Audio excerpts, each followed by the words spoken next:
Hey guys, happy Tuesday, June 10th, and we got the GameStop Q1 results in. The stock is trading down now on those results in after hours, down about 5.5% at $28.46 as of the time of filming this video.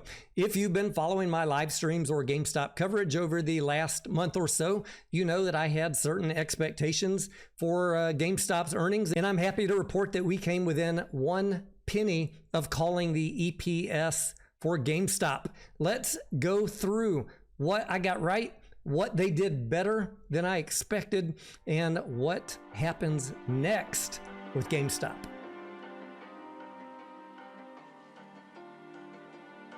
If you have been following the channel for a while, you know that we usually come really close to giving you accurate estimates for GameStop's earnings. I am not here to pump you full of hopium telling you that Q1 is going to be something like $100 million profit. That is just not realistic considering the stores that GameStop has been closing and that Q1 is weak. What I have been telling you guys over the past month or so is that I had expected that GameStop's earnings were going to be a loss for the core business, but that with the interest income from the treasuries that they have invested, that would offset that loss.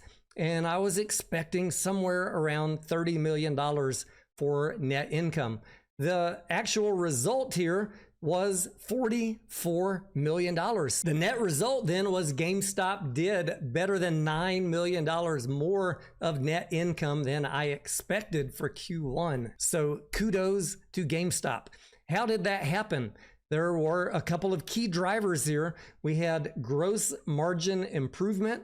I had been expecting gross margins of around 29%, modeling off of previous quarters and improvements that the company has been making, but they knocked it out of the park, improving gross margins to 34.5%.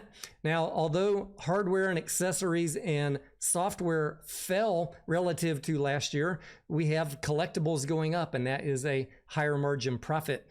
And you guys probably know that already, but the good thing is that collectibles increase in revenue really helped drive a margin improvement for GameStop and help deliver some of these better results than the market or even myself were expecting. The other thing that happened is they improved SG&A, whereas last quarter Q1 it was $295 million. They got that all the way down to $228 million. I don't normally though focus on the dollar amount. What I want you guys to look at is SG&A as a percentage of net sales. And that is, I think, more of a fair way to track it. And I use some inputs, some assumptions for what their SG&A will be as a percentage of net sales. I had estimated that it would be 33%. They did better than I expected. They got SG&A all the way down to 31.14% of net sales. Again, kudos to GameStop's management. And with that margin improvement and the improvement on reducing SG&A, that enabled them to trim up the operating loss, where I had been expecting the operating income to be minus $30 million. It came in at only minus $10 million. So still not profitable in the core business. But the cash that GameStop has stacked on their balance sheet and invested in treasuries at probably somewhere around 4.25%, I had been telling you was going to bring them around $60 million of interest income for this quarter. It came in a little bit lower than I expected, $56.9 million. I was off by $3 million, not too bad. But when we add in that net loss plus the interest income and factor in a one-time asset impairment charge related to closures of some of their stores, we get a net result of $44.8 million net income. And that beat the expectations on the street, giving GameStop earnings per share of 9 cents versus my expectation of 8 cents and whatever Wall Street's ridiculous expectations were, 6 or 4. I don't even know. I don't even pay attention to that really. So if the results were better, why is the price going down? I still think it has a lot to do with Bitcoin. Unfortunately, in this quarter, GameStop did not give us too many more clues about what their cost basis is on their Bitcoin purchase, those 4,710 Bitcoin.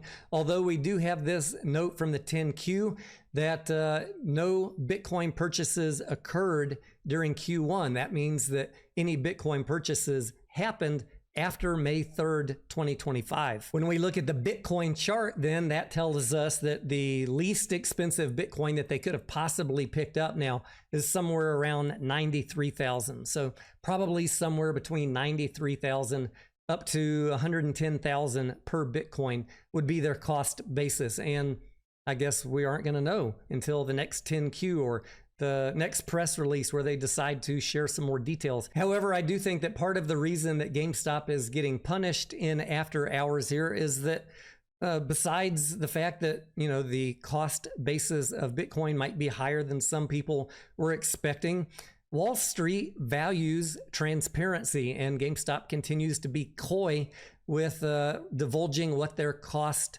basis is. When we compare them to something like a MSTR, which does frequent updates letting investors know what their cost basis is on their Bitcoin. That way you can properly calculate your own risk versus reward on your investment.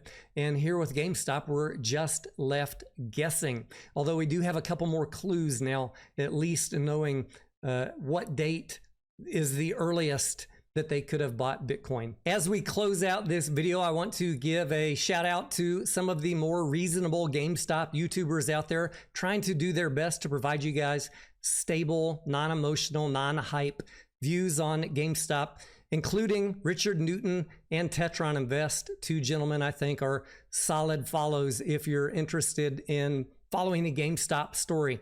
I cover GameStop from time to time when there is something interesting to say. And as you guys know, I do swing trade GameStop.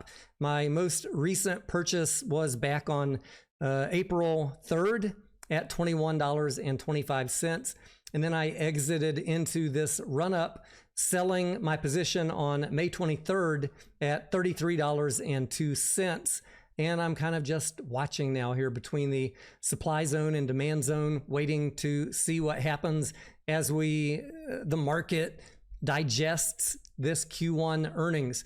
And, you know, the point comes where I decide to buy GameStop again. If it falls down low enough or starts rallying and creating a new base for another leg up, I will let you know, of course, if I decide to buy GameStop again. I certainly will be buying it again. It's just a matter of on what day and at what price. I'm very patient in waiting for a solid entry to minimize my risk of a swing trade on a play like GameStop where they haven't really invested their cash yet. The cash sitting on the balance sheet doesn't really do much to justify the price. We need profitable core business, which they're on the way to getting, but we also need that cash invested, because cash sitting on the balance sheet providing $10, $11, $12, $13 of book value does nothing to justify a $30 price. It just doesn't. I don't care how many times the GameStop people talk to you about book value. The only time I want to hear book value is when the price of the stock is below book value, a true deep fucking value, just like Roaring Kitty talked about in 2020 or 2021. Right now, talking about book value and GameStop is just, frankly, ridiculous, because the stock is getting priced off of earnings once the company is profitable. It's not getting priced in the market off of book value. And anybody who keeps on talking to you about that stuff is trying to divert your attention from the lack of earnings. Now, I'm going to cross my fingers and hope that with an acquisition strategy or a future Bitcoin strategy, whatever they plan to do, that management continues doing the good work to improve earnings, because that, ladies and gentlemen, is when you will see some real rockets underneath GameStop's share price. If you have any questions or comments, leave them for me down below. I love to hear from you guys. I am Tony Denaro, and I will see you on the next video.